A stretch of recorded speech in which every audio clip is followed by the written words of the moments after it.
زما ترزنا شمشیر زنا باهمت پلاره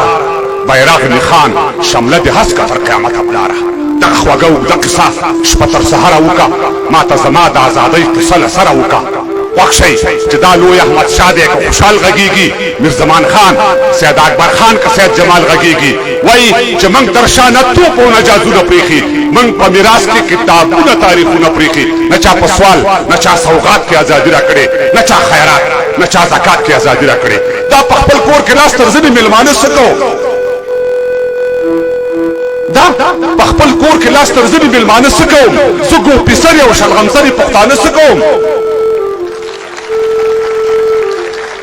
دا په خپل کور کې لاس تر ځینې میلمانه څه کوم زه ګوپسرې او شلغمسرې پښتانه څه کوم څه مې موندلي دي څو نور مې وفادار پکار دي ګرځم مرګرو څو سړي راله د کار پکار دي دې ښار لسم څري ګریوان د تار او ستنه کوم زه اوس پخپو ولاړ یم زه د ځان پوښتنه کوم د دې هېواد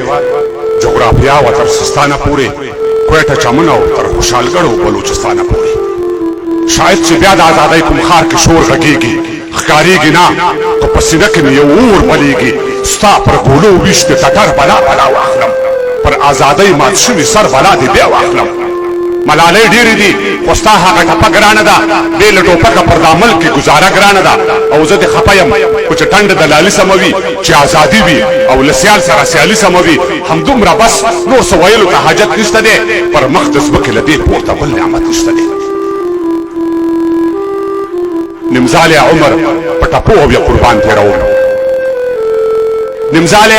عمر په ټپو او یا قربان تېروم زه لږ په ځان ژاړم او زه د خپل ګریوان لمدوم تشه حجره څه کړم ستار منګی یاران نشته دی سږ وچکالي د لل مې نه کرو باران نشته دی ما وکرلې ما خپل فصل په تاوان وریبدو پوره مې نه کړلو ما خپل ارمان وریبدو او د خېټې غم دی مجبوري د ملا ځان رسوم